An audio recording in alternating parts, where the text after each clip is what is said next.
Hola, buenas tardes a todos. Gracias por venir. El tema de hoy es un tema de la línea de temas de energía. Partimos de que estamos viviendo en una situación muy crítica con el calentamiento global. Es una situación que nos pone en un peligro existencial a toda la biosfera y también a nosotros, a la raza humana, ¿no? La causa es de origen humano, indudablemente, y viene del hecho de que nuestra civilización tecnoindustrial ha disfrutado de una abundancia de energía, de carbón, de petróleo y de gas, que es la causante de las emisiones que provocan el calentamiento global. La sensación de seguridad que nos daba disponer tanta energía abundante y barata empezó a debilitarse más o menos hace unos 50 años, en el 73, cuando Estados Unidos cruzó por el pico de su producción de petróleo, coincidiendo con una guerra, la guerra del Yom Kippur, que en respuesta al apoyo occidental a Israel hizo que los árabes creasen la OPEP, la Organización de Países Exportadores de Petróleo.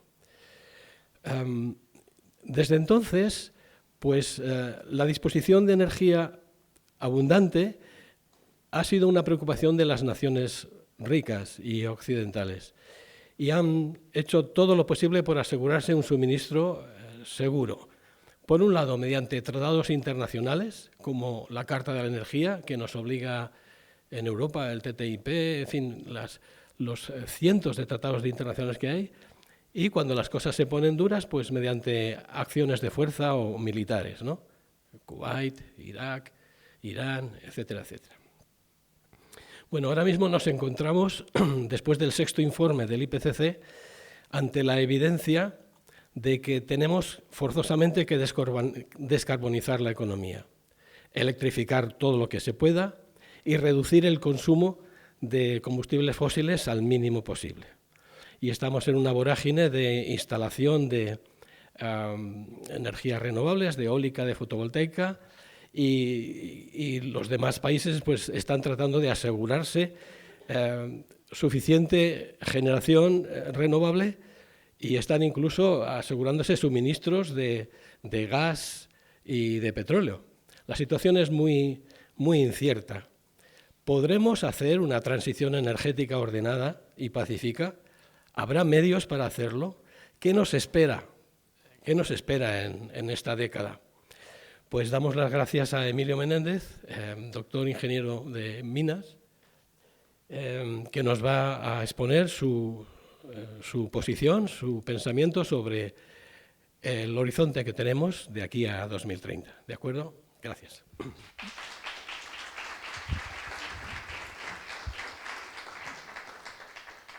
Muchas gracias, Luis. Muchas gracias al Teatro del Barrio por habernos facilitado esta charla. Gracias a los compañeros de la organización con la que he conectado, con la Plataforma por un Nuevo Modelo Energético, en la que está Luis, está Rosa y otros compañeros, y que han estructurado para que pudiera pues, ir presentando esto.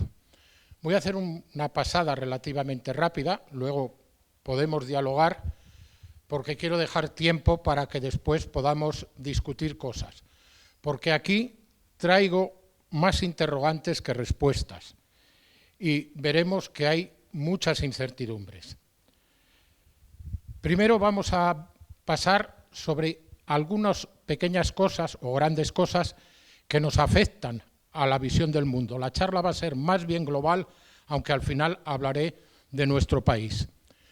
La cuestión que tenemos en el mundo es una gran pobreza, y esa gran pobreza se ubica en todo el mundo, en todo el sur, pero sobre todo en África. Y está ligada a X cosas, pero la padecen en la alimentación.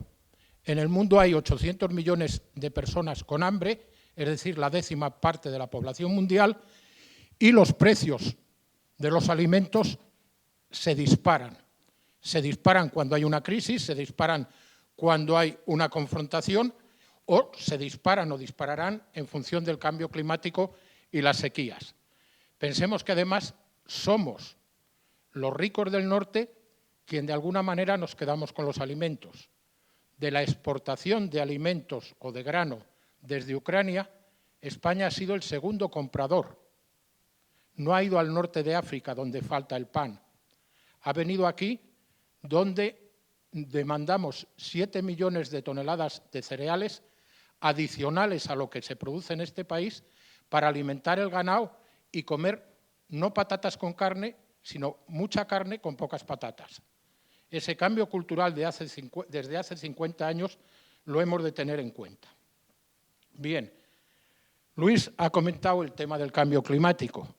En ese cambio climático, esta es una figura presentada en un documento del Ministerio Español de la Transición Energética o Ecológica, en la cual nos pide que en el mundo hagamos eso. Hemos subido según esa línea gris y pide que bajemos rápidamente en función de esas dos líneas azules o rojas. Esa subida es la subida de emisiones de CO2 y la bajada es la de emisiones.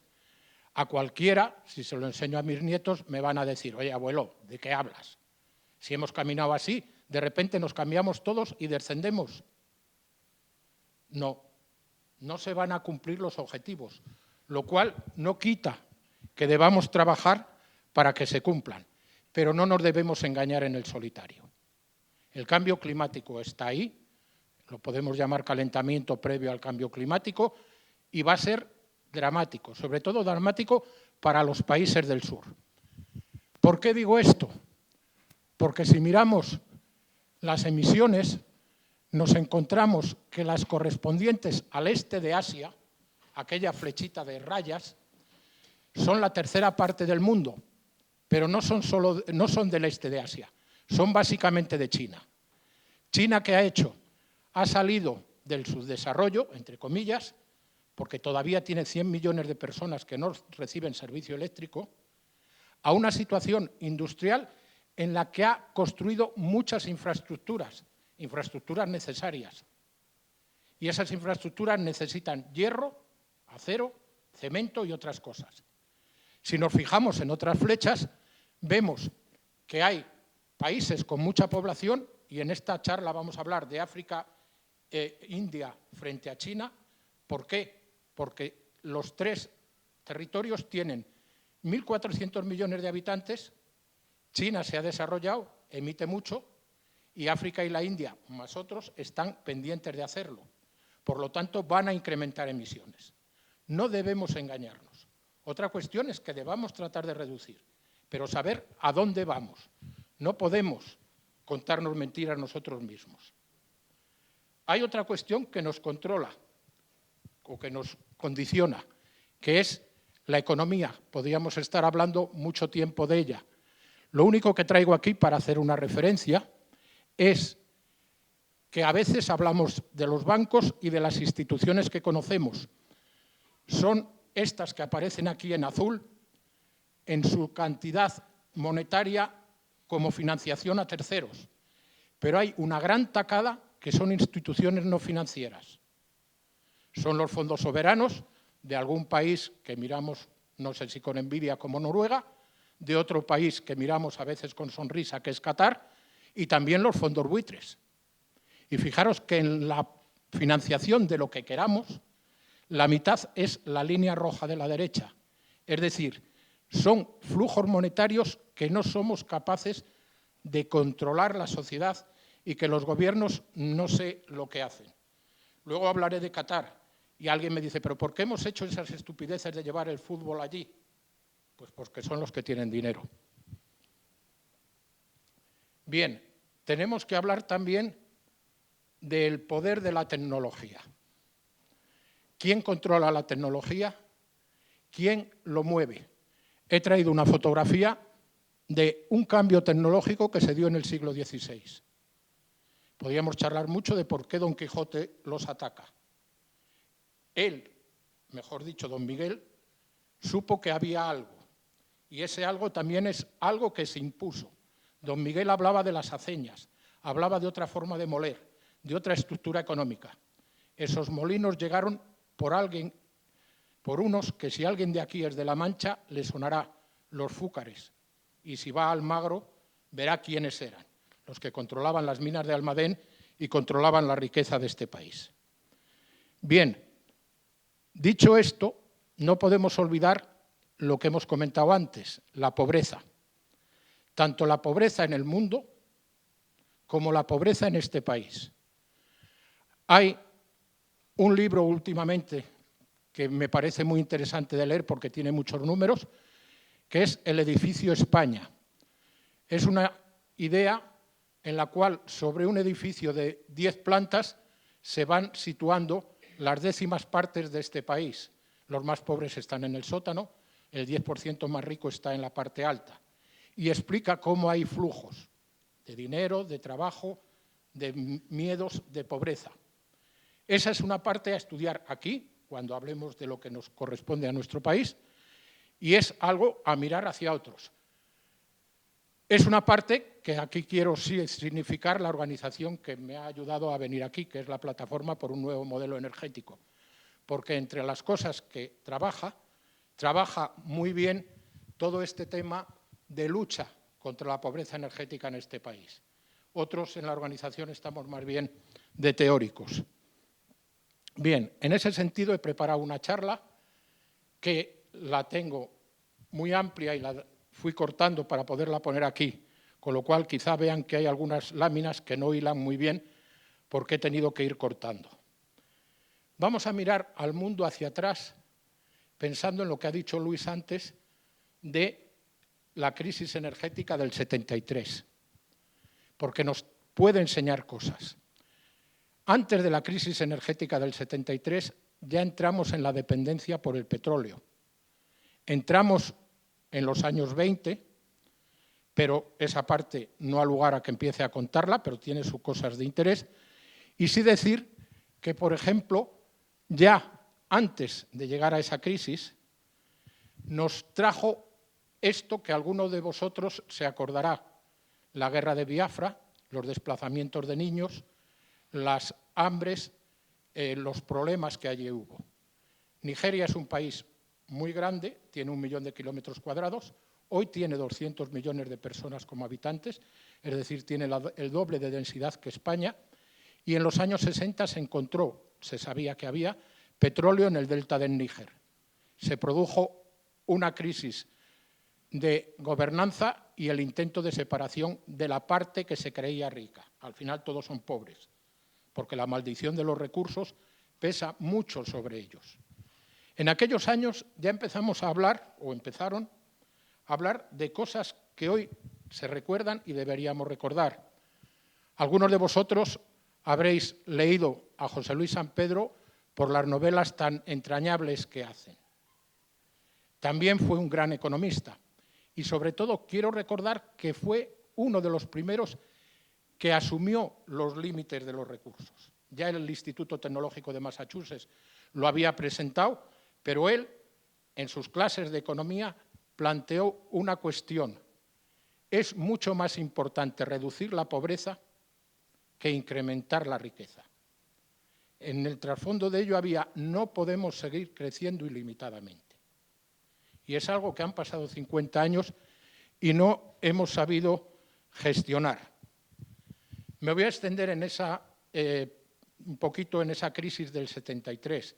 Luis la ha explicado un poco, la OPEP pidiendo que los precios del petróleo cambiaran, pasaron de $2 por barril a $20 por barril, hoy está a 90 aproximadamente, aunque ha tenido picos más altos, y fue un señor venezolano que dijo, si sacamos menos petróleo, subirá el precio y ganaremos más. Convenció a esos señores que llevan un vestido blanco y una cenefa por aquí arriba, de Arabia, y lo hicieron. Lo hicieron coincidiendo con una guerra, que no es como la de ahora, pero tiene también un significado parecido al de ahora. ¿Qué trajo la crisis del 73? Pues supuso un cambio económico brutal.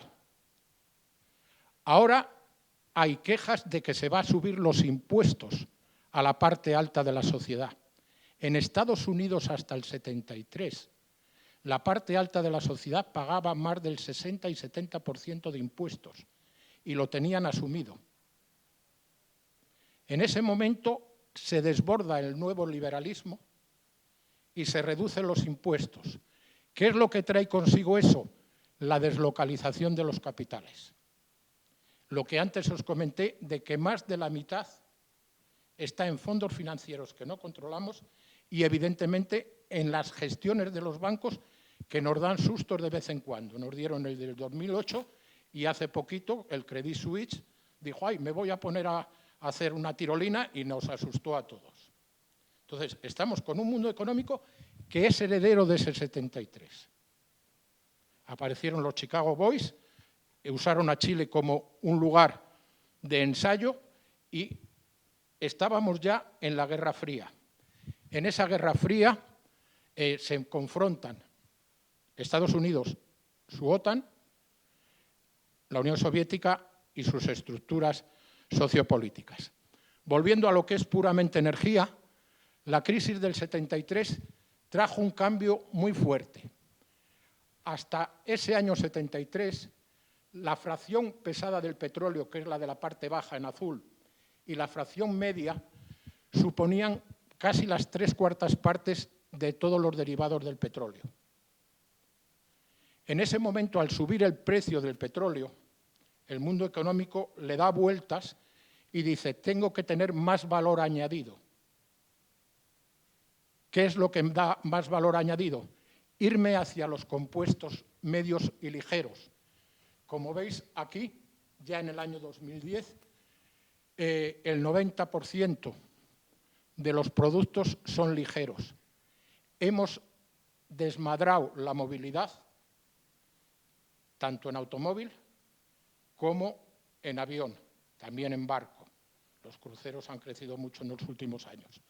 Entonces, hemos pasado a convertir una estructura tecnológica o de energía en una forma muy distinta, que nos llama al consumismo.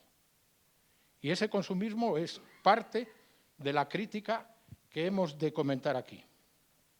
Bien, en paralelo hubo unos posicionamientos, ya venían de antes, en los cuales podríamos hablar mucho. Fue la Guerra Fría, en la cual todo se centró, no todo, una parte importante se centró en Oriente Medio. ¿Por qué? Porque después veremos que los hidrocarburos en gran medida están ahí. Y esa discusión era una discusión en la cual ya había habido intervenciones desde nuestro mundo occidental. Esas intervenciones han ido transformando aquella zona y han dejado una situación en la que hay, además, internamente una guerra fría entre Arabia e Irán. Una guerra fría que es muy difícil evitar o resolver y que veremos al final un cierto intento interesado en hacerlo. ¿Por qué llegamos ahí?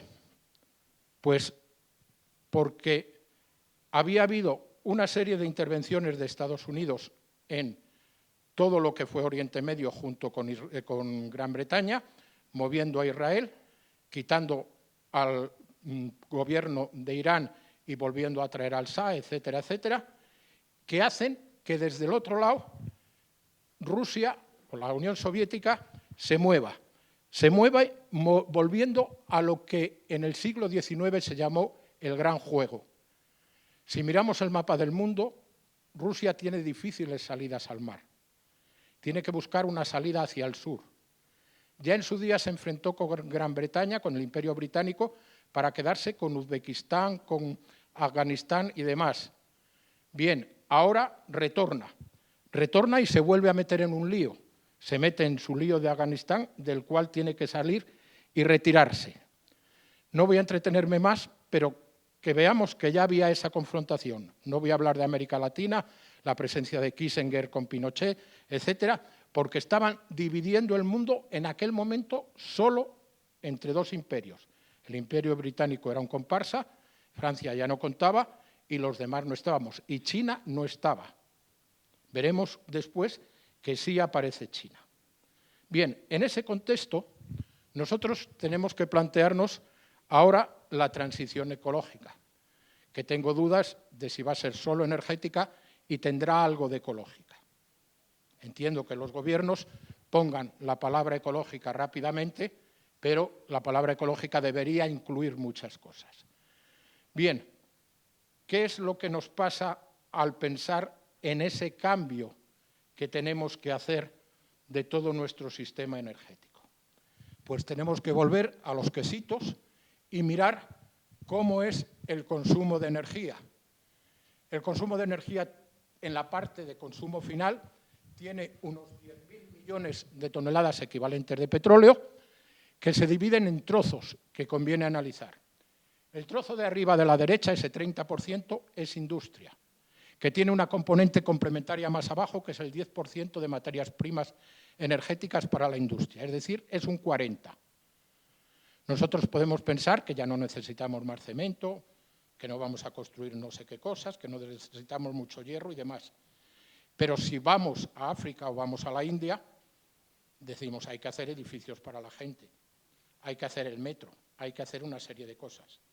¿Qué ha pasado? China lo ha hecho, lo comenté antes, y al hacerlo ha pasado a ser el productor de la mitad del cemento del mundo y de la mitad del acero del mundo, también de cobre y de aluminio. India, que tiene la misma población, y África, que tiene la misma población, deben de salir de pobres. Y si salen de pobres van a necesitar cemento y van a necesitar acero, etcétera. Aunque solo sea para tener edificios decentes. Ya no hablo para tener muchos coches. Entonces, la industria tiene que seguir demandando más energía. La parte esta de aquí abajo, este 26, es la movilidad y el transporte. A nosotros nos hablan de ir a una movilidad distinta, nos hablan de austeridad a toda Europa. Podríamos bajar, y de hecho espero que bajemos. Pero es solo una cuarta parte. Pero debemos hacerlo. Aunque esa misma India y África de la que hablo deberá incrementar su movilidad. Y la otra partida, esa que pone 34%, son edificios. Edificios básicamente del norte. Cuando leemos a la Comisión Europea está muy nerviosa porque bajemos el consumo de energía en las viviendas. Cierto. Y es el esfuerzo que tenemos que hacer. Saber que por la tarde-noche en casa se toma en invierno una sopita caliente, mejor de ajo, y se pone uno una rebequita. Y no hace falta tener la calefacción como la tenemos. Pero esa es una bronca que habréis visto en muchas casas o en muchas comunidades de vecinos. En el sur quizá demanden energía para las viviendas, pero quizá no lleguemos a eso. Es decir, hay unas ciertas posibilidades de reducir sabiendo que vamos a incrementar en otros aspectos. Por lo tanto, tenemos que conseguir reducir lo más posible, pero no engañarnos.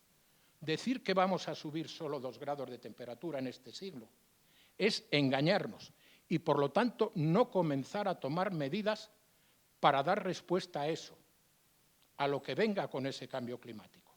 Y el engaño creo que es lo peor que puede hacer una sociedad. China dijo que se subiera del 1,5 grados que propone Europa a 2 grados y prácticamente le echaron de la conferencia de Egipto pasada del cambio climático. China tiene sus intereses y es más pragmática y sabe que lo otro es querer figurar como los más listos a corto plazo. Bien, caminamos hacia un sistema muy eléctrico y en ese sistema muy eléctrico conviene saber cómo es a nivel mundial. El 36 es la energía eléctrica que se produce con carbón. El 23 es la energía eléctrica que se produce con gas natural en el mundo. Es decir, que las 2/3 partes, casi un poquito menos, vienen de combustibles fósiles. La parte de renovables en el mundo es un 13%. Ayer la radio decía un 12%. Bueno, podemos discutir un punto arriba o un punto abajo, pero es muy poco. En ese 13 o 12 no está la hidráulica, que hay que ponerla y que supone aproximadamente un 15%. Pero en África hay 500 millones de personas que no tienen servicio eléctrico. Y yo supongo que la gente que pide 1,5 grados pensará que esa gente tiene derecho a la luz. a lo que se llamó siempre la luz eléctrica. Y en lo que es Guinea Ecuatorial y toda esa franja del Golfo de Guinea casi no hay viento.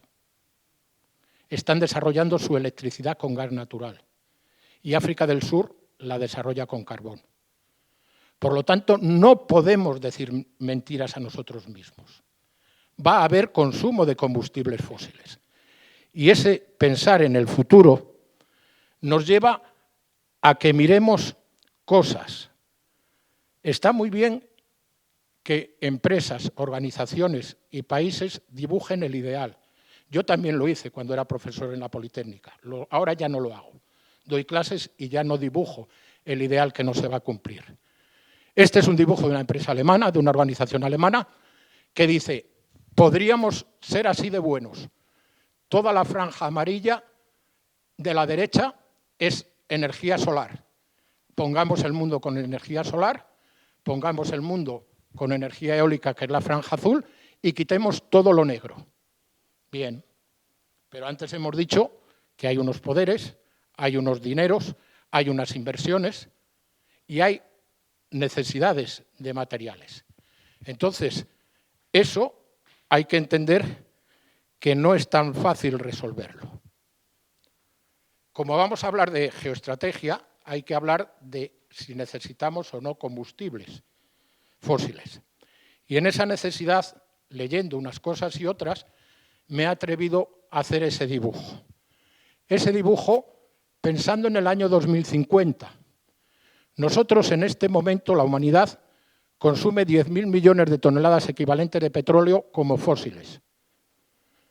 Cortando, cortando y cortando, me he atrevido a decir que bajaremos en los próximos 25 años, y como decía el tango, 20 años no es nada, a 6.000 millones. Cuando lo he comentado con alguien me dice, tú estás chalao. Lo que estás viendo en la realidad actual no es eso. Pero me he atrevido. Y entonces he puesto que necesitaremos, en vez de 4.000 millones de toneladas de carbón, 1.000, en vez de 4.000 de petróleo, 2.500, y de gas, tal y como va todo, que demandaremos más o menos la misma cantidad. Y eso ya crea problemas, como veremos a continuación, de dónde va a salir cada uno de los combustibles, no el carbón, que hay mucho. En ese esquema hay que mirar dónde están los que toman decisiones, dónde está el poder real, qué es lo que piensa, y un punto de referencia es la Agencia Internacional de la Energía, que ahí he tomado ese documento de reciente publicación y he mirado lo que dicen de el mejor de los escenarios que podemos tener para el año 50. En ese mejor de escenarios nos hablan de que tenemos que tener energías renovables, luego veremos un detalle.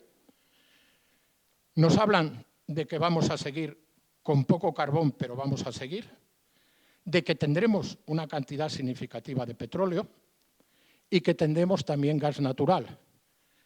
Hay una cosa que no es mi esquema, pero ahí lo han dibujado ellos, y es que incrementaremos la energía nuclear.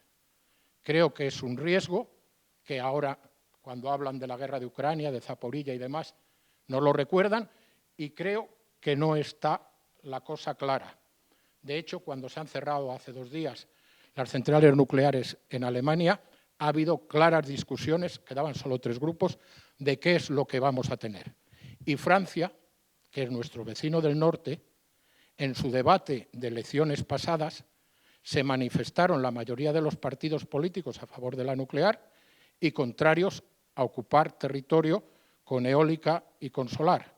Es decir, la discusión no es algo que tengamos completamente cerrado. Si nos vamos a la simplificación de lo que es el diagrama de flujos energéticos, en la que a la izquierda tenemos la energía primaria que entra en el sistema y al final, a la derecha, los consumos, mirando al lado de los consumos nos encontramos cosas que deben de ser objetivo.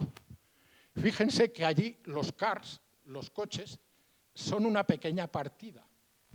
Eso significa que tenemos que cambiar el modelo de movilidad. Tenemos que ir más hacia transporte colectivo, tenemos que ir cambiando, aunque la suma de todo el transporte es importante. Habla de la industria, la química, el hierro y el acero y el cemento.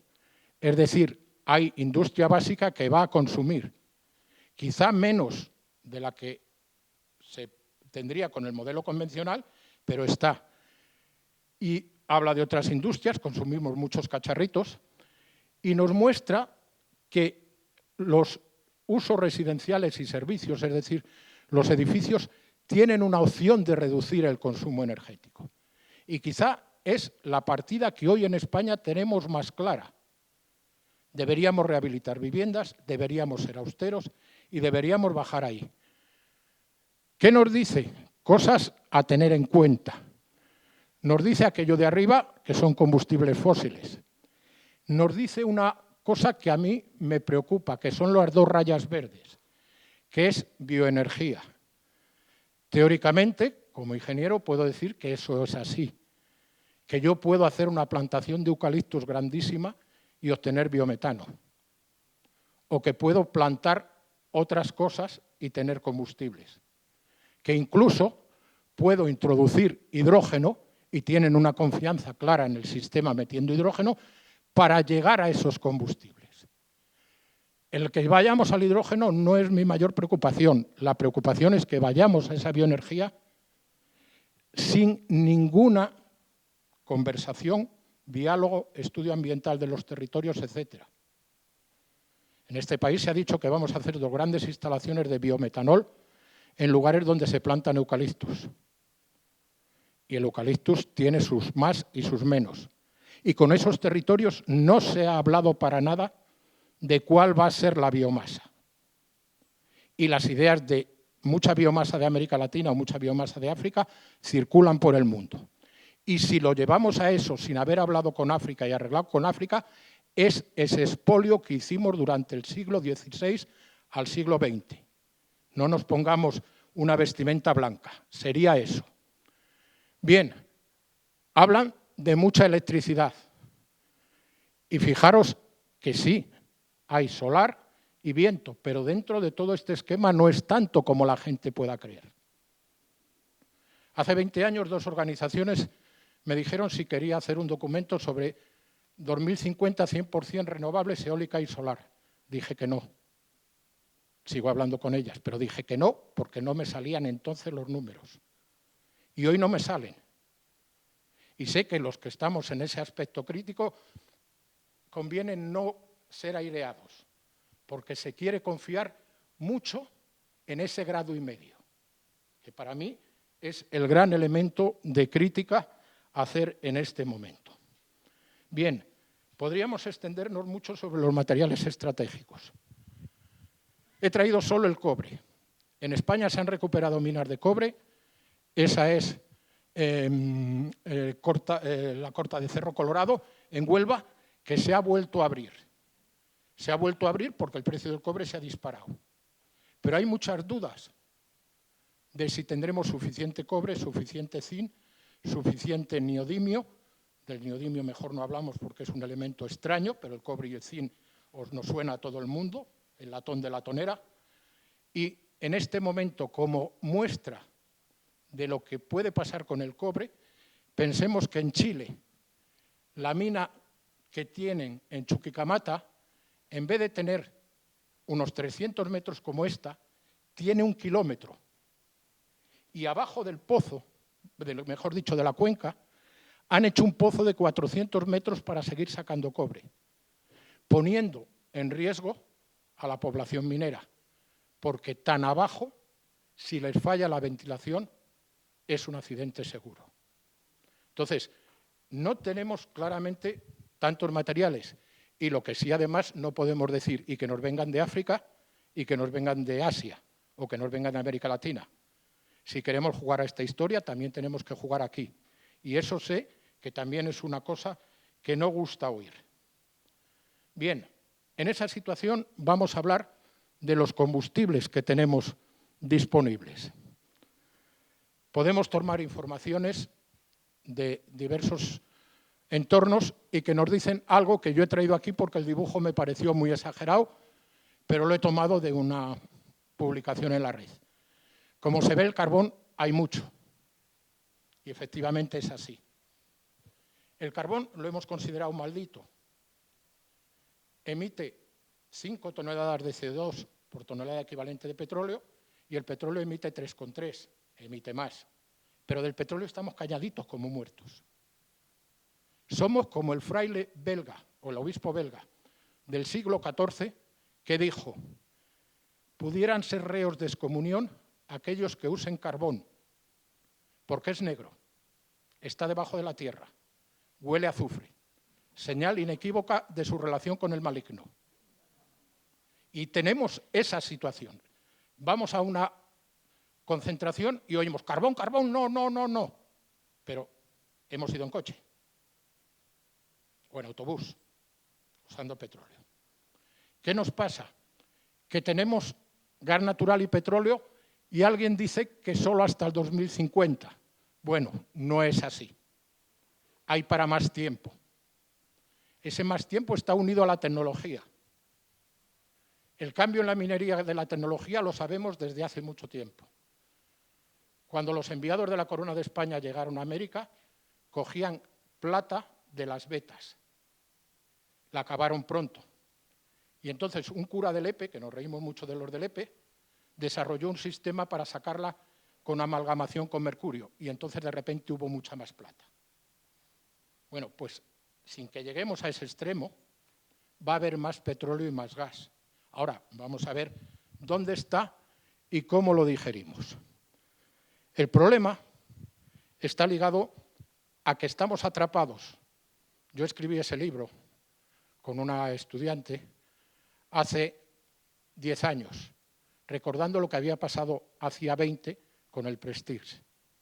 Y escribía la mezcla de atrapados en el petróleo que no se ensucia, pero atrapados en toda la economía que está unida al petróleo. Yo recuerdo un momento hace esos años que alguien dijo: hombre, como ha subido el gasóleo y mantenemos los impuestos, vamos a consumir menos. Y un político nos dijo: no, vas a tener una cosa que luego hemos visto en Francia como chalecos amarillos, si tú no bajas el precio del gasoil.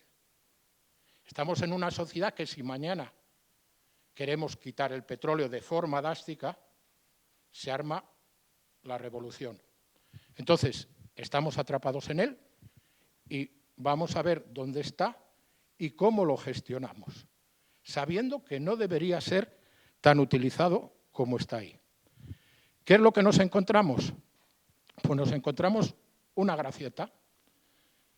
A la derecha hay un trozo de la tarta que está en un color que aquí aparece rojizo, que es Oriente Medio.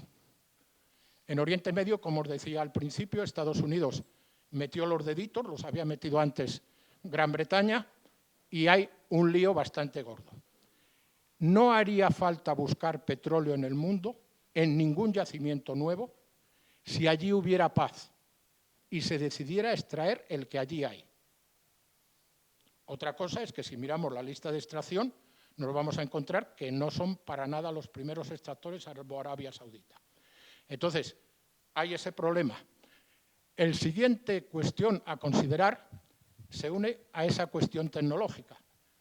Venezuela, ese 7,4, acompañado de otros países americanos, era una parte pequeña del petróleo del mundo. Eran crudos pesados. Por asuntos tecnológicos, de saber mezclarlo con petróleo ligero, de saber transformarlo, de querer usarlo, sobre todo de querer usarlo, de repente América Latina ha pasado de ser el 7,4 al 18,7 del porcentaje de petróleo en el mundo. Es una muestra. Ahora bien, es una muestra sucia, porque el petróleo de Venezuela es de lo más sucio en contenido en níquel, metales pesados, azufre, arsenio, etcétera, etcétera. Entonces, lo mismo que la minería de sacar plata de una roca no creaba mucho problema, la minería de amalgamar sí me crea problemas ambientales. Pues sacar ese petróleo y usarlo me lo va a traer. Hay otra cuestión, que es además el fracking. Ahora lo comentaremos. He puesto una transparencia por si en algún momento hablamos de precios para ver que se unen a los momentos de conflicto, pero no me extiendo en ella. Sí me extiendo en el fracking un momento. Estados Unidos desarrolló esa tecnología y al desarrollar esa tecnología nos puso a los que pensamos en medio ambiente un poco de los nervios, porque es incierta ambientalmente. No sabemos lo que va a pasar abajo. No sabemos cómo van a quedar los acuíferos, ni sabemos qué es lo que va a salir a la atmósfera, si es metano u otros gases. El metano es un gas de efecto invernadero muy fuerte. ¿Pero qué ha pasado? Estados Unidos avanzaba en la curva que nos define el pico de extracción, esa curva roja, que tuvo una realidad, la vemos ahí, a que de repente esa curva se lanza hacia arriba. Han introducido el fracking. Estados Unidos, en eso que citaba antes Luis, una de sus situaciones críticas en el 73, cuando hace ahora 50 años, en marzo del 73, dijo yo me voy de Vietnam, estaba en que en ese momento vio que había llegado a su pico y que le iba a bajar rápidamente. Entonces, no lo resolvió en aquel momento y ahora sí lo está resolviendo. Lo está resolviendo con una situación muy problemática ambientalmente y con un agravante tecnológico. Y es que mientras un pozo convencional de petróleo tiene una vida de 30 a 50 años, una estructura de extraer por fracking tiene una vida de 10-15. Entonces, lo que hoy es maravilla puede dejar de serlo relativamente pronto.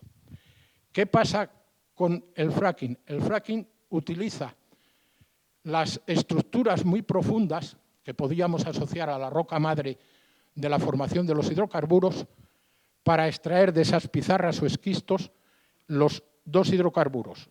Esta figura vale lo mismo para gas que para petróleo y hay en el mundo una cantidad significativa, sí, mucha cantidad de Dios.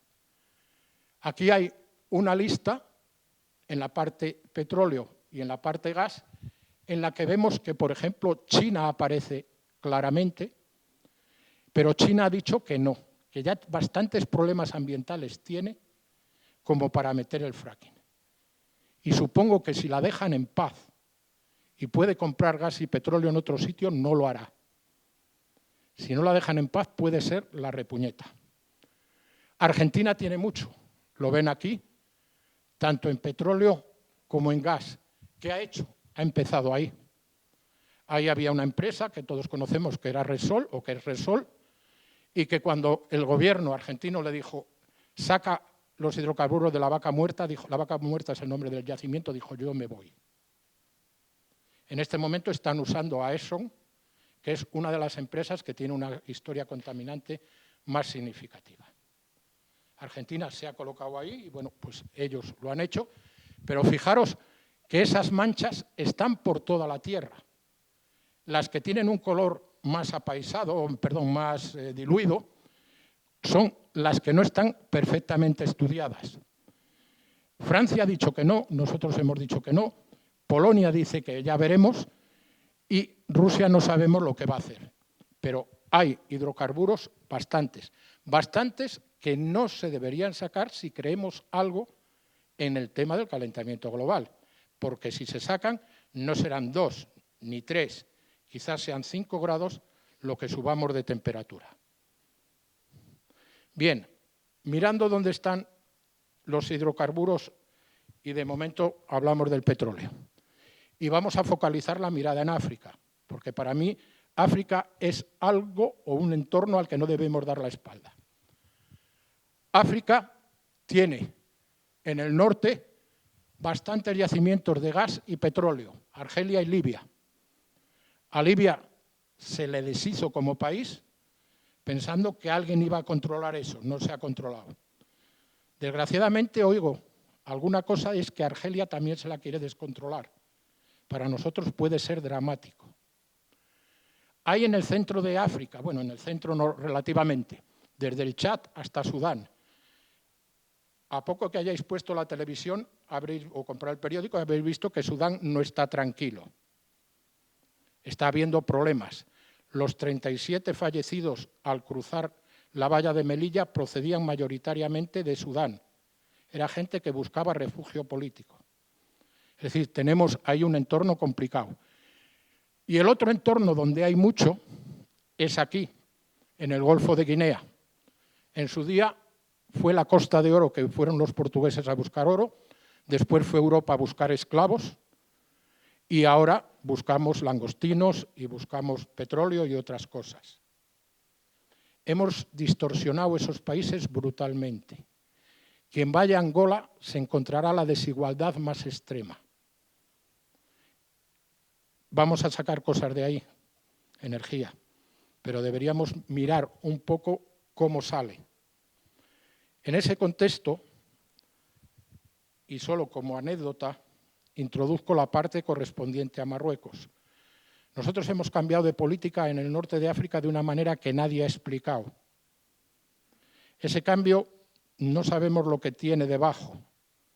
Una de las cosas que comentan es ese hecho, que puede que en la costa marroquí, en la plataforma, haya suficientes hidrocarburos para dar del agua a Argelia. Yo tengo mis dudas, pero como hay informaciones y webs que lo citan, lo he traído.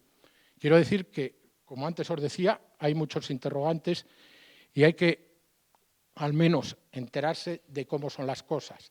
Me alegra, como dije al principio, estar en el Teatro del Barrio porque entiendo que es un sitio donde podemos plantear las cuestiones críticas, decir cosas que quizá en otros sitios las dices pero o no te escuchan o no se quieren presentar. Vamos a ir al gas, a ver cómo estamos en el gas natural, que hoy es lo que todos los países europeos miran con incertidumbre. Bien, nos vuelve a pasar un Oriente Medio. Allí lo tenemos con una partida importante de gas. A propósito, estos 3 circulitos son las reservas del 2000, 2010, 2020. Como veis, según van avanzando los años, las reservas no se me reducen. La tecnología ha mejorado, o se ha incrementado, o lo podemos llamar como sea, y hay más disponible. Brasil, por ejemplo, ya se está planteando sacar hidrocarburos a 2.000 metros de profundidad en su costa. Y Brasil quiere ser ahora una nueva potencia también reorganizando el mundo. El señor Lula ha ido a ver al señor chino, que no me acuerdo el nombre, pero no hace falta, y está ahí. Es decir, los emergentes también quieren estar en esa vaina. Bien, ¿quién es el otro que tiene mucho gas? Rusia y países afines, Kazajstán y compañía. Entonces, ahí está habiendo parte de esta confrontación que vemos en el 23, pero que empezó en el 22, 50 años después de la del 73, y en la que se están dilucidando varias cosas. Pero una es quién controla el gas y cómo lo vamos a controlar. Bien, ¿qué ha pasado? Pues que lo mismo que comentaba para el petróleo, Estados Unidos ha dicho, yo saco gas de esquistos. Y entonces ha incrementado su producción tanto de petróleo como de gas natural. Y al aumentar su extracción, que no es producción sino extracción, ha pasado de ser un país importador de gas a ser exportador de gas. Y por tanto a querer condicionar cosas de ese mercado. Eso a ellos les crea un problema ambiental, están animando a otros países, como he dicho antes, Argentina, a que lo hagan, y nosotros, ya pensando en los europeos, tenemos que pensar qué hacemos. Para empezar, reducir el consumo. Hay figuras que nos muestran que hemos hecho una reducción de consumo, no muy significativo. Hay quien dice, y no queremos gas para el futuro. Digo, bueno, hasta el año 70-80, si no lo tenemos, el sistema no va a estar equilibrado. Con lo cual, está ahí. ¿Dónde lo buscamos? Pues bueno, jugando al fútbol con Qatar. En Qatar hay mucho. Está en Qatar, en ese punto rojo que vemos ahí, y se extiende por Irán. Lo que pasa que en esa figura que tomé no aparecía la parte de Irán. Pero nuestra mirada es allí.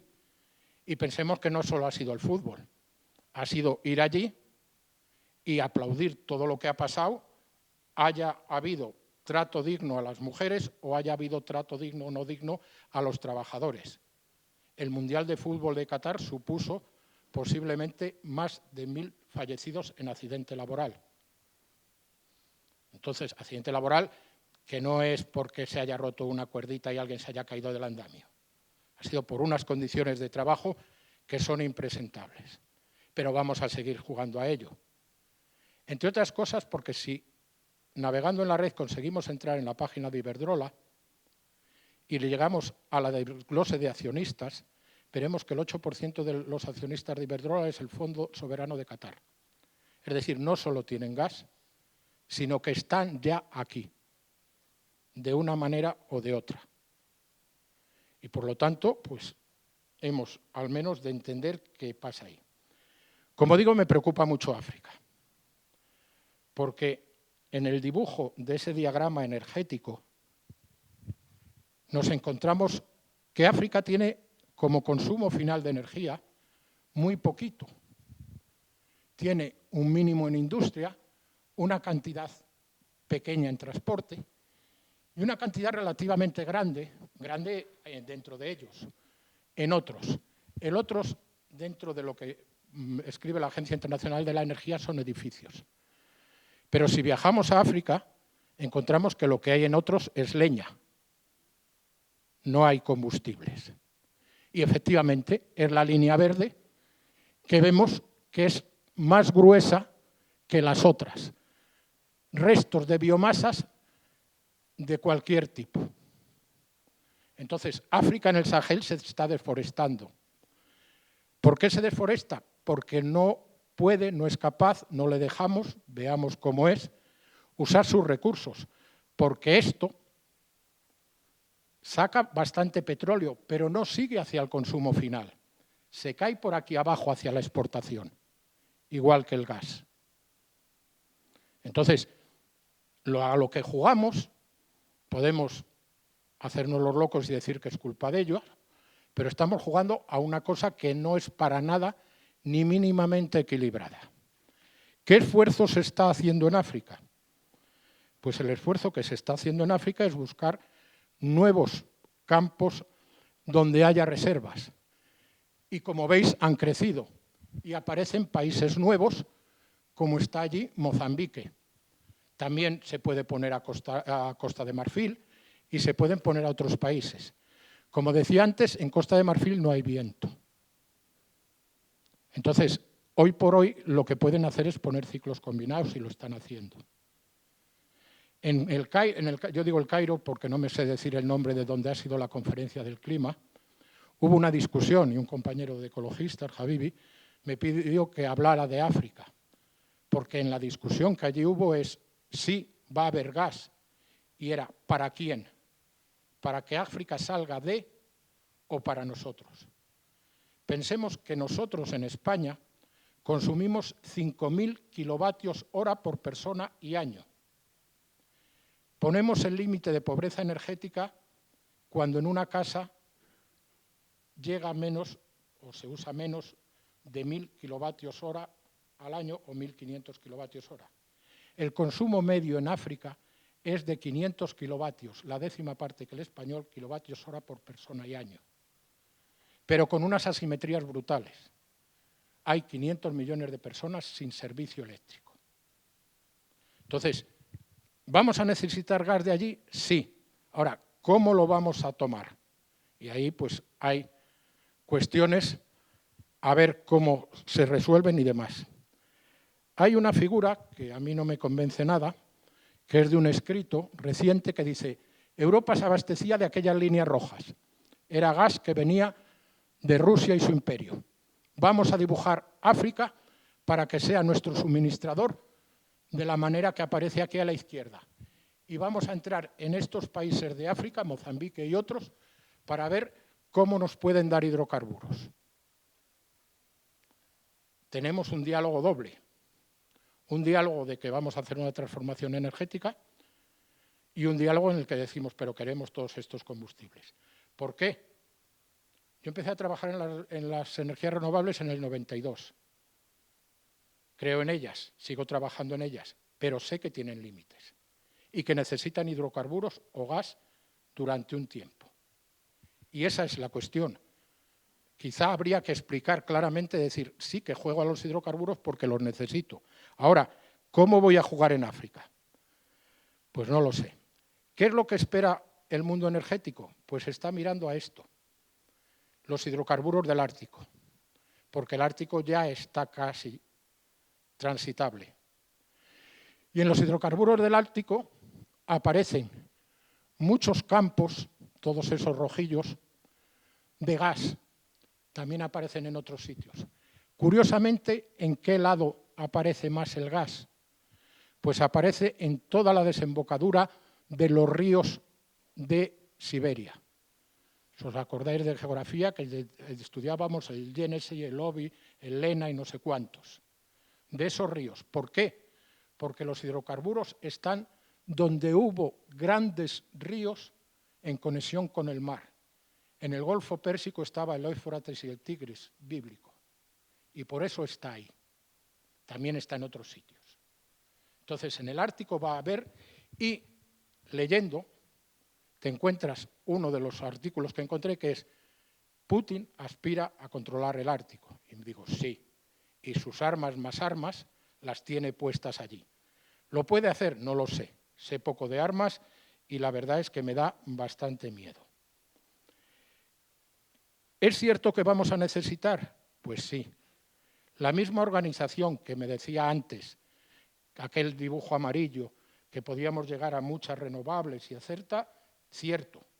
Pero sus previsiones, y algo deben de saber, es que efectivamente vamos a ir bajando, pero no vamos a prescindir ni mucho menos del petróleo o del gas natural.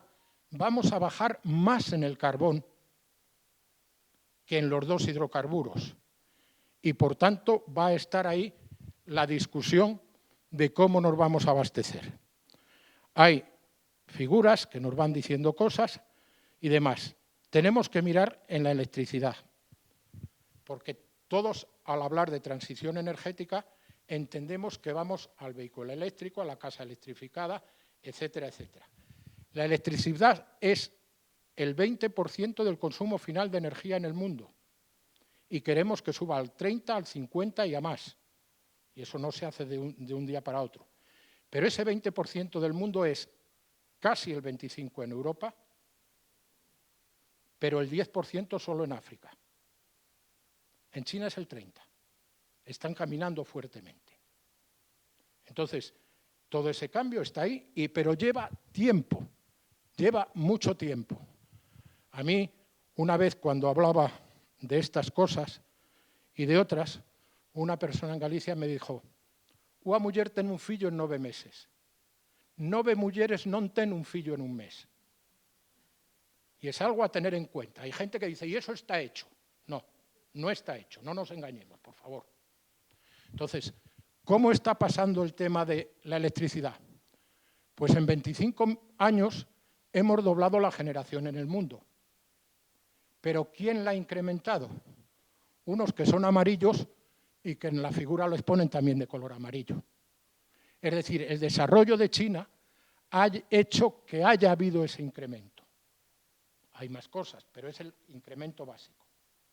Y hemos de tenerlo en cuenta hacia dónde vamos. Nosotros, los ricos del mundo, Estados Unidos y demás de la OCDE, estamos en esa franja azul de arriba, en la cual, como veis, el tamaño ha variado muy poco. Por lo tanto, hemos de pensar en esa electricidad de India, Pakistán, Indonesia, África. En el pragmatismo chino dice, me interesa que se desarrolle Pakistán, que no arme líos ahí. Y dice, tiene que tener electricidad. China le está construyendo autovías, líneas de ferrocarril y centrales térmicas de carbón. No nos engañemos. Lo comentamos el otro día, Luis y yo, sabiendo cómo son esas cosas. ¿Qué nos pasa? Nos pasa que la previsión de emisiones de CO2 dentro del sistema eléctrico, solo del sistema eléctrico, en el año 2050 estarán al mismo nivel que en el año 90. Porque los países emergentes tienen derecho a tener luz eléctrica y la tendrán de la forma que puedan. Por tanto, es otra llamada de atención a eso que nos debe de preocupar fuertemente. ¿Las energías renovables se desarrollan? Sí. Pero para que tengamos un determinado avance, deberíamos multiplicar por 5 la potencia actual de eólica y por 10 la de fotovoltaica a nivel mundial. Eso va creciendo, pero desde luego lo que no llegamos es a esas visiones que podríamos llamar tan utópicas. Y si miramos ese gráfico en el que no me voy a entretener, la línea roja de la derecha me dice que efectivamente en Europa estamos avanzando. Ahora, en el mundo, el avance es muy cativo. De hecho, lo convencional pesa más que pesaba antes. Y, por lo tanto, estamos con la necesidad de hacer cambios. No me voy a extender en el tema del hidrógeno. Es otro tema controvertido. ¿Lo necesitamos? Sí. ¿Lo hemos de hacer bien? Sí. ¿Quién lo propone? Básicamente Alemania, que es uno de los pocos países que planifica. Alemania ha perdido guerras, pero ha sido en esas guerras el país que menos muertos ha tenido, en proporción, porque planifica. Supongo que todos admitís que en España lo que es planificar, más bien poco, pero también en otros sitios. Bien, ellos piensan en el hidrógeno, tienen razón, sabiendo que la tasa de recuperación energética disminuye, que disminuye la eficiencia, porque hay muchos pasos y pasos complicados, pero que tenemos que hacer cosas. Por ejemplo, que los fertilizantes vengan de hidrógeno, lo cual no debe extrañarnos. En la historia de la energía de España no se sabe o no se quiere saber que hubo 2 centros de producción de fertilizantes en Aspontes y en Puerto Llano con hidrógeno a partir del carbón. Y en otros países ha sido lo mismo. Luego tuvimos petróleo.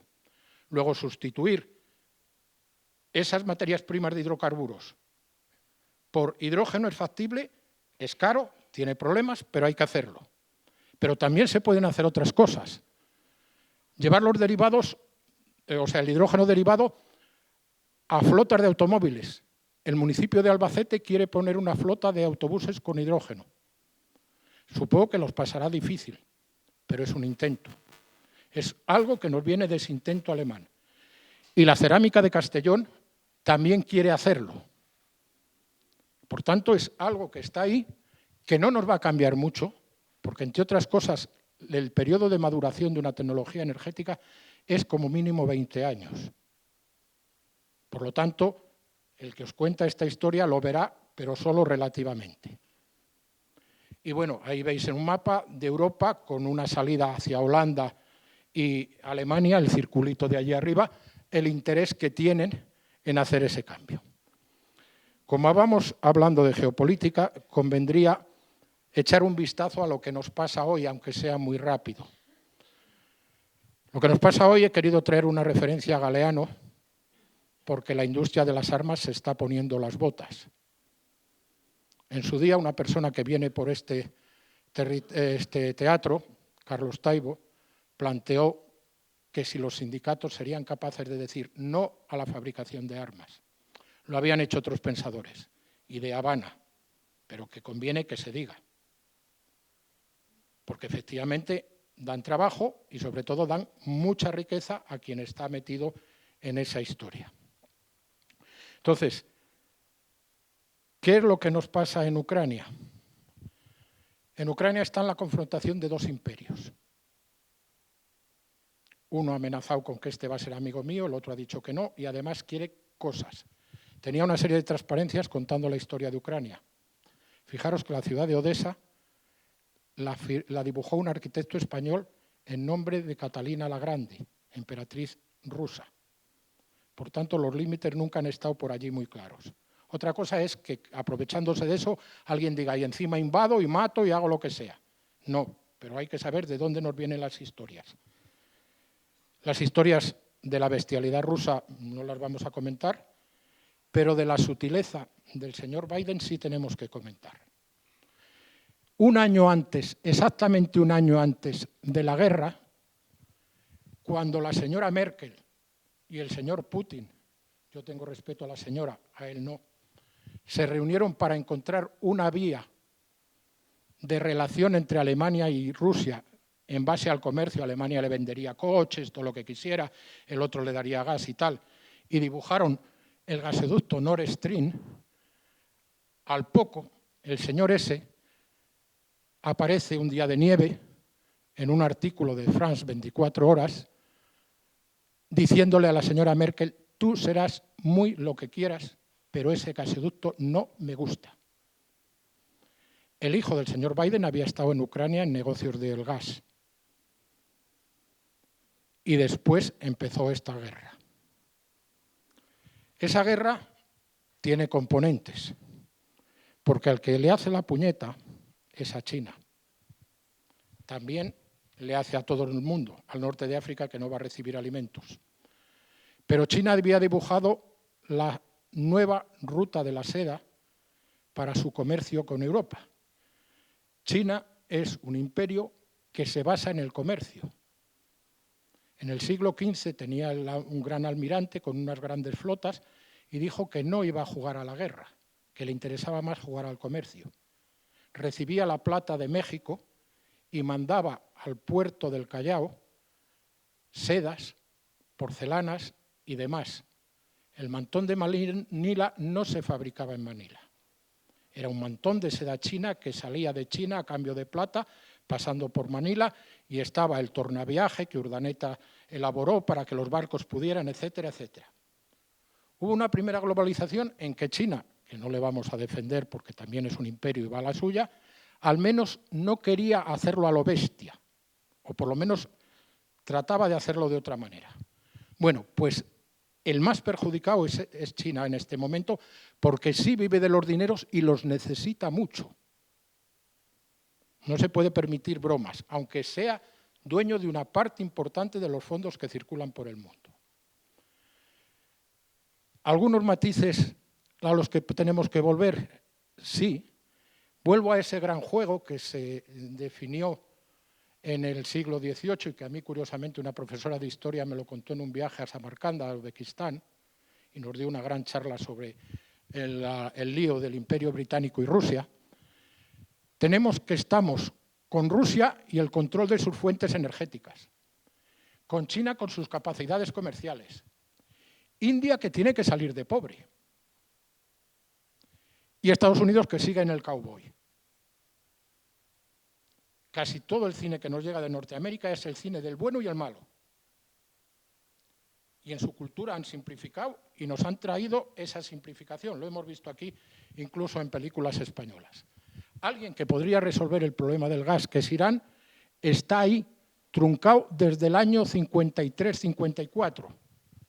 Un aristócrata iraní, aristócrata de dinero y de familia, dijo: el petróleo de Irán es de Irán y por tanto lo voy a nacionalizar. Estados Unidos le acusó de comunista, rápido. Le destituyó y dijo: y ahí el SA. Curiosamente, Estados Unidos, que hace las cosas a lo rápido, saca así, pues no pensó que los curas de allí iban a decir que no.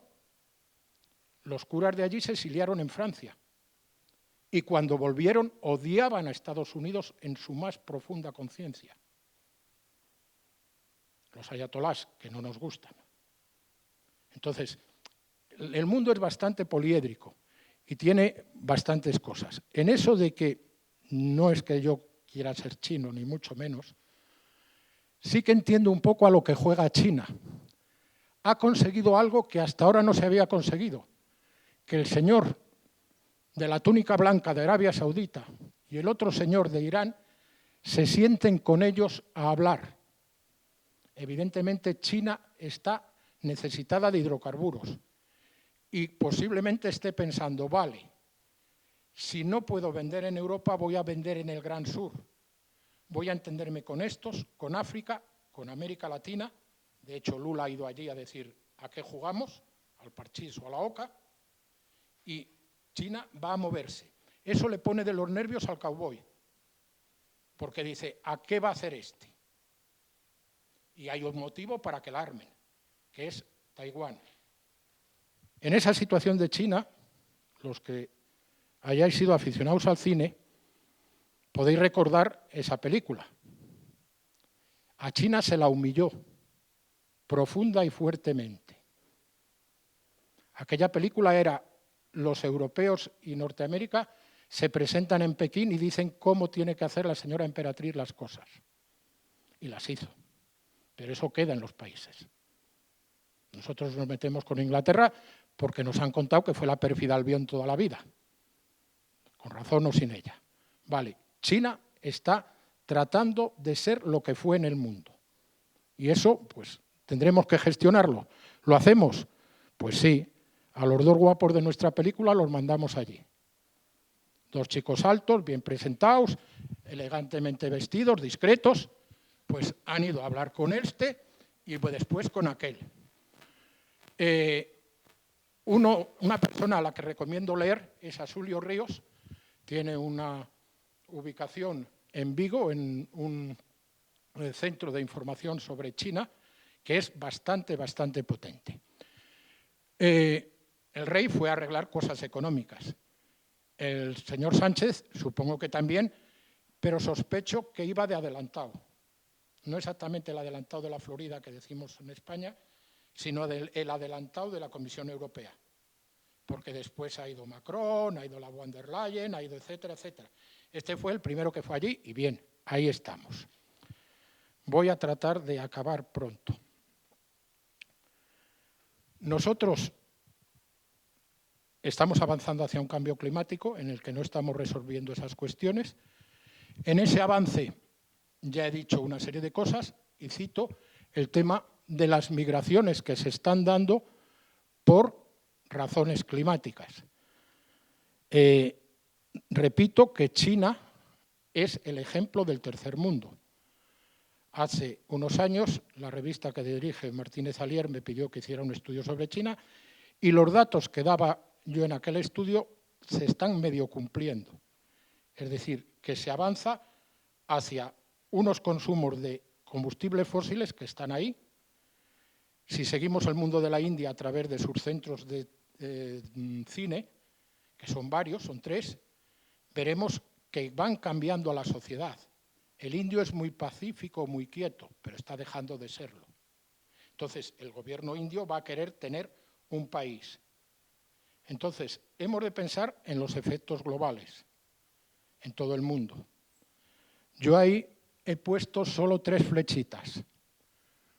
Una flecha que es el 1 en lo que puede pasar en Bangladesh y países similares, la subida del nivel del mar. Es una población que ya tiene entradas muy fuertes del mar. La flecha 2 son los cambios que puede haber en los grandes ríos que van a Indochina y que está cambiando lo que se llama el tercer polo, el Himalaya. Y el número 3, que es lo que nos queda a nosotros más cerca, lo que puede ocurrir en el Sahel y lo que va a ocurrir en el Golfo de Guinea. Pensemos que hay una ciudad que tiene nombre portugués. Los portugueses dieron la vuelta y en el año 1500 dicen, uy, qué sitio con lagos tan bonitos. Y pusieron un puerto. El puerto tiene hoy 20 millones de habitantes. La subida del mar y los temporales no le van a dejar para nada tranquilo. Entonces, hemos de pensar en ese tema de pobreza, en África, en lo que aquí se trabaja. He traído, por ejemplo, un trabajo que se hizo en CEAR llamándonos la atención sobre lo que hay y a continuación paso ya de forma muy rápida a hablar de nosotros, la península ibérica y sus islas o Hispania, viendo que donde está la flechita tuvimos una bajada en el consumo de energía, pero fue la crisis de los años 8, 10, 12. La doble flecha de la derecha nos muestra que dependemos en las 3/4 partes del petróleo y del gas y que por lo tanto tenemos que plantearnos cómo lo vamos a hacer y luego comentaré una cosa. He traído el esquema de Portugal que no me entretengo en él, pero saber que es relativamente similar al nuestro. En sus documentos piden claramente que haya una integración con Europa, cosa que tenemos que resolver. Aquí avanzamos lentamente porque Francia es muy reacia a las interconexiones por sus estructuras, y también aquí tenemos todos los que dicen una línea eléctrica no, un gas no, etcétera, etcétera. Estamos ahí. Portugal está sabiendo hacer las cosas quizá un poco mejor que nosotros y está avanzando, por ejemplo, en la energía eólica marina con diálogo, con bastante diálogo. Si volvemos a mirar hacia nosotros, pues me preocupa que hemos de reducir el consumo de petróleo. No porque lo debamos reducir, sino porque nadie se está preocupando ahora de dar respuesta a las 8 refinerías, de las cuales algunas se han de cerrar. ¿Cuáles? No lo sé. Pero está ahí. Tengo algunos nombres en la cabeza, pero no se plantea, algunos lo hemos comentado hace tiempo y no tocaba. Evidentemente, hemos de pensar en la pobreza. Vuelvo a traer el símbolo del documento de la organización con la que encajo y que en ella, como os he dicho, el tema de pobreza está ahí. ¿Estamos atrapados en el petróleo? Sí. Pero afortunadamente tenemos un reparto en la procedencia del petróleo.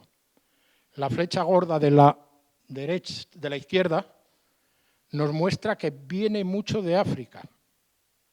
Por lo tanto, esa cuestión de dialogamos o no con África debería tenerse en cuenta. La de la derecha nos aparece Estados Unidos como nuevo suministrador. Curiosamente, si nos vamos al gas, también tenemos lo de África y tenemos, ojo, el suministro desde Estados Unidos. Tenemos puertos con capacidad de regasificar gas que trae licuado los barcos metaneros y, por tanto, estamos marchando quizá mejor que otros países europeos.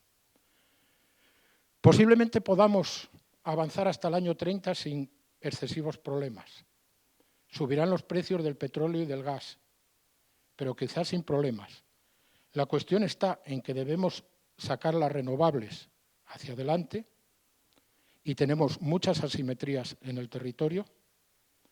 Debemos dibujar esquemas energéticos como eso que se me ha ocurrido ahí a mí, con reducción del consumo, pero que sigue dándome una cantidad importante de demanda de petróleo y gas, o pensar cómo vamos a ir a un sistema eléctrico en el que haya mucha potencia eólica, mucha potencia fotovoltaica, y que abajo una frase me dice que ni me lo creo, pero hemos de intentar que sí.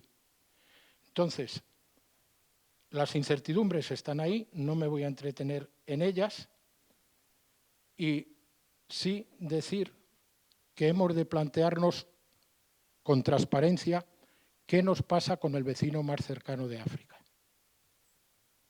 Porque en este momento hemos dado un vuelco completo a lo que es nuestra política y estoy seguro que hay razones. Lo mismo no son muy éticas ni muy nobles, pero las hay. Pero saber al menos a qué estamos jugando. Lo dejo aquí, tengo algunas cosas más, pero creo que es hora de que podamos comentar. Si os parece, empezamos a discutir o a que me digáis cosas de lo que vosotros pensáis a este respecto. Y, por tanto, me salto esas transparencias dejando puesta esta aquí, que es un libro que leí hace poco en el que dice claramente que no nos engañemos en el tema del cambio climático, y en una presentación que hubo aquí hace unos días de Carlos Taibo diciendo, cuidado, si no llegamos a cultivar a la sociedad, podemos caminar al ecofascismo, no nos engañemos. Me gusta traer a veces a Don Quijote y Sancho y contar cosas, también a Galeano, poniendo alguna de sus cosas, y dejándoos mi correo por si alguien quiere que discutamos. Muchísimas gracias.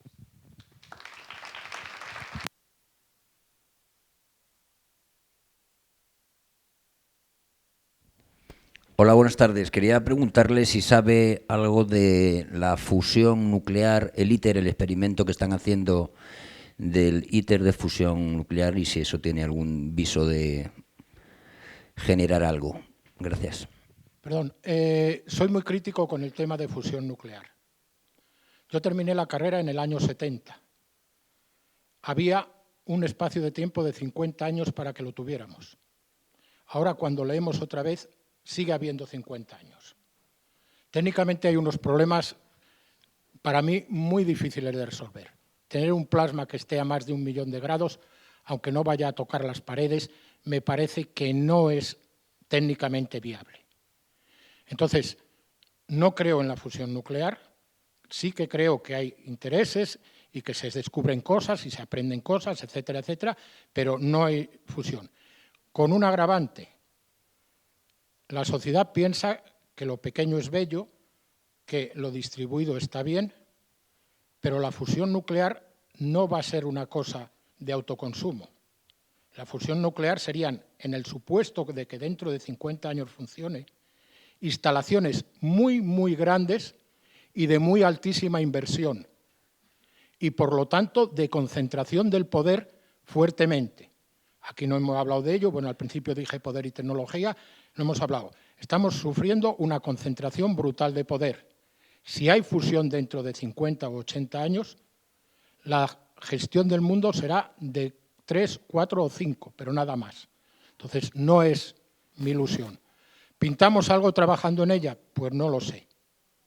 Pero no quisiera que nos engañara ni que sirviera también para crear expectativas o mantener que somos no sé qué. Hola. Hay una cosa que he hecho en falta, aparte de la fusión nuclear, que ya lo ha preguntado alguien, y es la energía térmica a niveles profundos, más de 5.000 metros. ¿Qué viabilidad le ve? Ahí hay viabilidad técnica. Es factible hacerlo. El mundo del petróleo empieza a tener conocimientos para trabajar en ello. De hecho, hay documentos ya de hace algunos años que dicen que podríamos tener una partida importante de energía a partir de esa gestión. Ahora, no es fácil. Hay que llegar muy profundo, hay que meter un fluido que se caliente, hay que sacarlo, y yo no lo veo para nada fácil. Va a haber cosas, pero si la geotermia actual, que trabaja a profundidades muy moderadas, solo ha tenido éxitos a efectos de producción amplia de electricidad en sitios volcánicos, sea Italia, sea Guatemala o similares, es difícil. Si hay una geotermia cercana, la de llegar a 100 metros para calentar las casas, sí, ahí hay una capacidad de actuación importante. Por tanto, todo ese sistema energético debemos pensar en él, sabiendo que no es fácil, pero se puede trabajar y obtener una partida. Creo que dentro de X años, en el año 50, lo que vamos a tener es sumas de partidas. Una partida solar, otra partida eólica, otra partida geotermia, otra. Y lo que habrá que ver es de cuáles no debiéramos abusar. Por ejemplo, antes lo he comentado, de la biomasa. Me parece que hay que tener mucho cuidado en lo que se plantee. Hola, una cosa que has contado que me ha sorprendido, porque no lo había visto antes, es unas gráficas, tanto para el gas como para el petróleo, en las que las reservas que se conocen van aumentando conforme pasan los años. Y que choca con cosas que también había leído, que venía a decir que cada año que pasa se descubren reservas, pero menos que el petróleo que se consume ese mismo año. ¿Podrías hablar un poquito más de ese tema, un poquito más? Sí. Vamos a ver. Las reservas que se incrementan en esas figuras no son que hayan aparecido, son que han aparecido nuevos campos, pero son también campos que no se habían o bien estudiado o se consideraban no extraíbles por sus costos. En la medida que crece el precio, es extraíble algo que antes no era extraíble. Entonces, en esa valoración hay juegos. Los 3 círculos que he puesto vienen de BP y cada uno juega a unas cosas. Lo que pasa es que la información que he encontrado de BP es similar a la de otros. Por tanto, entiendo que es relativamente fiable. Hay países que han exagerado. Por ejemplo, Venezuela, para mí, ha exagerado profundamente sus reservas de petróleo. Porque si dice que tiene muchas, puede acceder a los mercados financieros y decir, venga aquí, o acceder a las compañías. Hay bastante. Y hay, sobre todo, lugares no estudiados. África, por ejemplo, no está estudiada. Entonces, a ver, hay. Otra cosa es a qué coste y a qué condicionantes ambientales se vaya a extraer, porque parte de eso que ha crecido corresponde a estructuras marinas.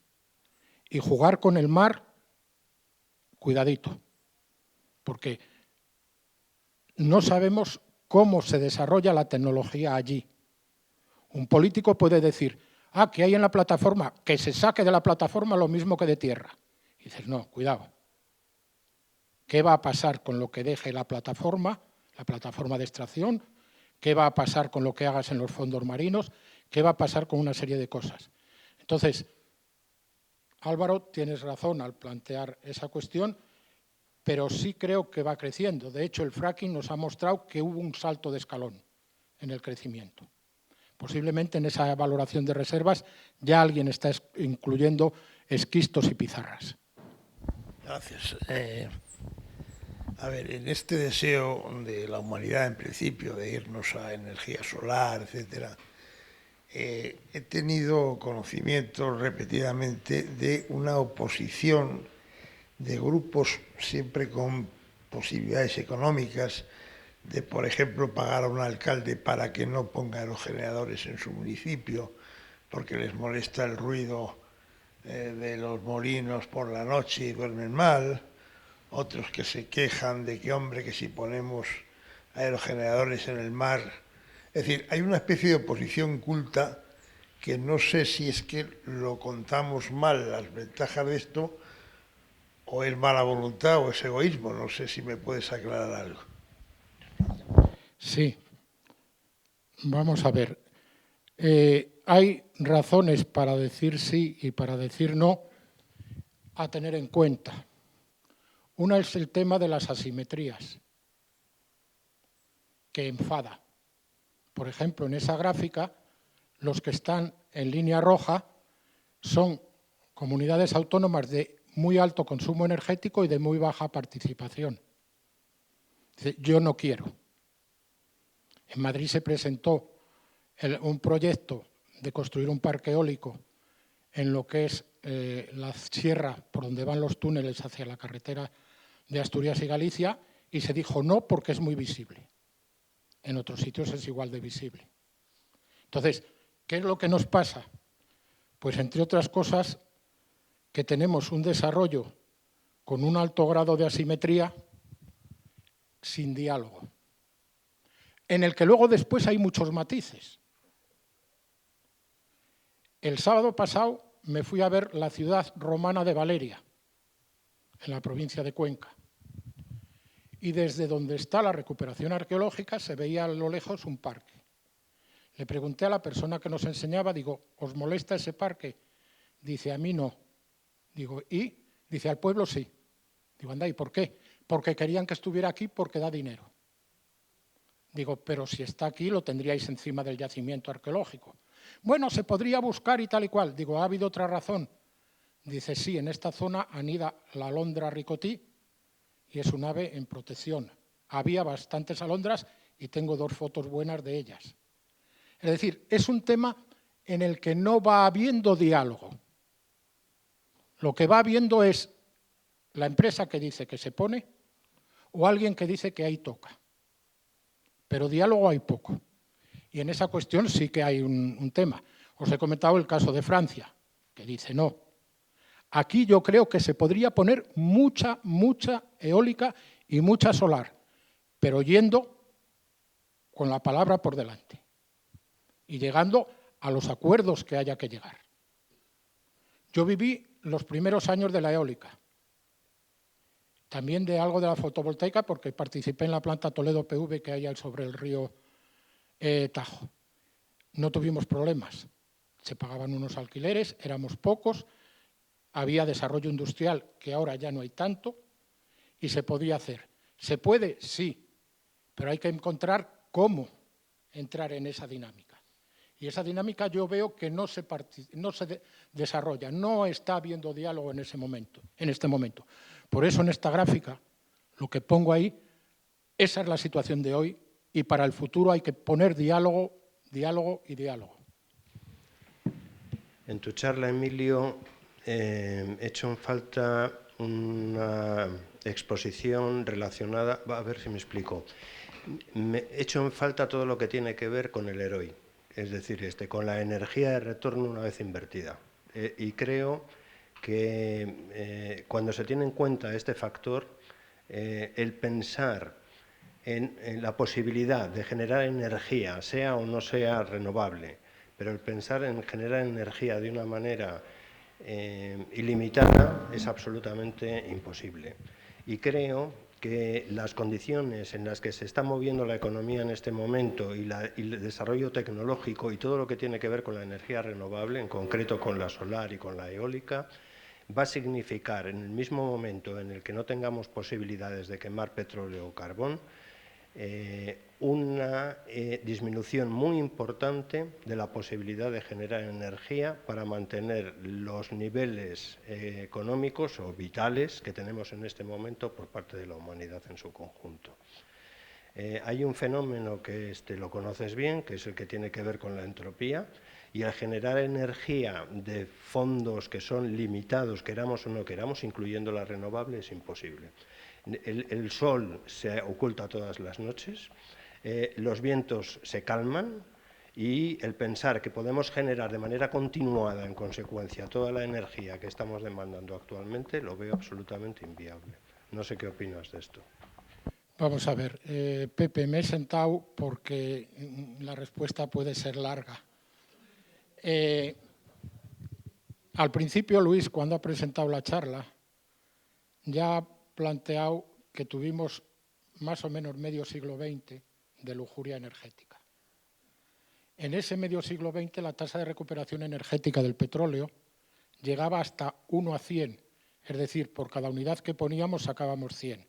Eso ya no es así, salvo que tuviéramos Oriente Medio a mano, pero ya no es así. La tasa de recuperación energética ha ido bajando. Cuando he comentado el caso del hidrógeno he dicho que baja más profundamente. ¿Hemos convivido con tasas de recuperación energética baja? Sí. Porque, por ejemplo, las centrales térmicas de carbón, que hoy tienen un rendimiento del 36-38%, cuando se iniciaron tenían solo el 10%. Y teniendo en cuenta la minería, etcétera, su tasa de recuperación energética era baja. ¿Tenemos algunas opciones con tasas un poquito buenas? Pues sí, la eólica en todo su ciclo me puede dar 1 a 20. La solar ya no, me queda de 1 a 5 o por ahí. Entonces, tengo problemas. La biomasa, y he sido crítico con la biomasa, me dice que no. En el caso de Brasil, después de haber hecho cosas tremendas en las plantaciones de caña de azúcar, su tasa de recuperación es de 1 a 6. Entonces, caminamos a un siglo XXI con una tasa de recuperación energética de promedio por debajo de 1 a 10. Los sistemas económicos dicen, sí, pero como me lo das de forma de uso fácil, yo acepto eso.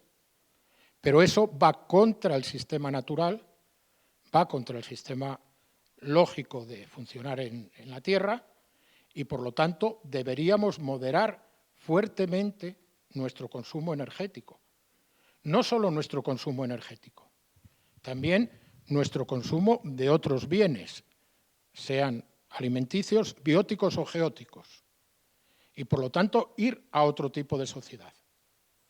Para mí, la cuestión la resumo en esos 2 libros. El primero me dice que ya he tocado los límites y que además los he tocado de forma dramática. Que no lo vamos a ver aquí, que lo curioso, lo que significa es que en el mundo occidental no vamos a ser conscientes de que estamos tocando los límites. O por lo menos no vamos a ser conscientes para el general de la población durante 2 o 3 décadas. Pero los hemos tocado. Pero lo que sí te dice el segundo libro es que ya hay algo que está circulando y que las políticas, por ejemplo, de los países escandinavos caminan educadamente y de una forma muy presentable a lo que Taibo presenta cuando habla del ecofascismo. Entonces, para mí la cuestión es bajarse del carro, bajarse de la historia, dejar de decir que somos maravillosos y asumir algo que viene, no, antes, a continuación. ¿Cómo va a ser la población del mundo? Y en esa población del mundo nos va a pasar que los pobres son todos, menos unos cuantos. Entonces, cuando se habla de cosas como el colapso, yo personalmente no creo exactamente en lo que se dice el colapso, y sí creo en la gran desigualdad. Y creo en que nos vamos a cerrar en el jardín europeo, ya lo hemos hecho. Fijaros que hace 15 años, cuando Estados Unidos ponía alguna barrera a México, o más cerca cuando Trump la ponía, la sociedad de aquí se sentía no sé cómo, toda molesta. Cuando la hemos puesto en el Mediterráneo nos hemos callado. Entonces, vamos hacia un aislamiento que no sé en qué derivará y que me preocupa. ¿Que hay que cambiar el modelo? Claramente. Y luego, a la hora de cambiarlo, ese tema de educación creo que es mucho más profundo de lo que creemos. Yo, después de mi actividad profesional, he tenido la suerte de estar 15 años en la universidad tutorizando trabajos de fin de grado de ciencias ambientales, muchos de energías renovables, eólica terrestre, marítima, etc. Pero lo que vi en los estudiantes es que la mayoría de ellos, aparte de tener una cierta conciencia ecológica, están pensando en un futuro en el que van a hacer mucho. Y lo triste del decrecimiento es que tendremos que decir a esa juventud que llega que no va a poder hacer mucho. Lo que pasa es que no se lo podemos decir a lo bestia porque nos mandan a hacer puñetas a las primeras de cambio. Hay que transmitírselo de una forma educada. O sea, sí que creo en hablar de decrecimiento, sí que creo en buscar cómo hacerlo, no entrar en la pelea de ese sí y este no, sino en una pelea muy filosófica, educada y de mucho diálogo. ¿Cómo hacerlo? Pues no lo sé. Tú me conoces y sabes que soy un poco burro, con lo cual no soy el más adecuado para dialogar, aunque diga que hay que dialogar. No sé si te he contestado con esto. Van llegando las 9 y no sé si he sido demasiado pesimista. En cualquier caso, gracias a los que habéis aguantado aquí con la buena tarde que hace. Gracias.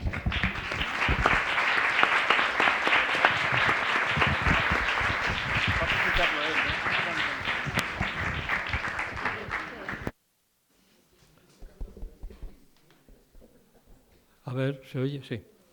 El próximo día la sesión será sobre la educación en la Segunda República. ¿Por qué? Pues podemos hablar de educación generalizada en los últimos 150 años como mucho.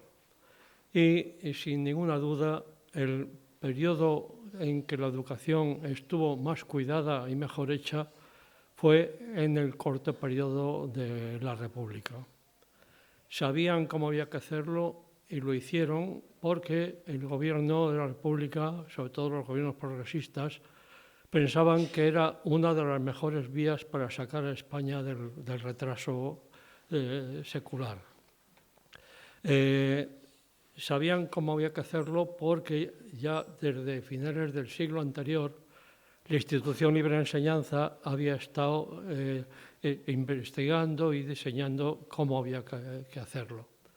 Es muy importante que sepamos cómo se hizo la educación en la República, porque de esa manera podemos ver que en muchos casos no hemos llegado al nivel que se consiguió allí y podremos juzgar mejor la educación que hay ahora si conocemos la educación de esta época.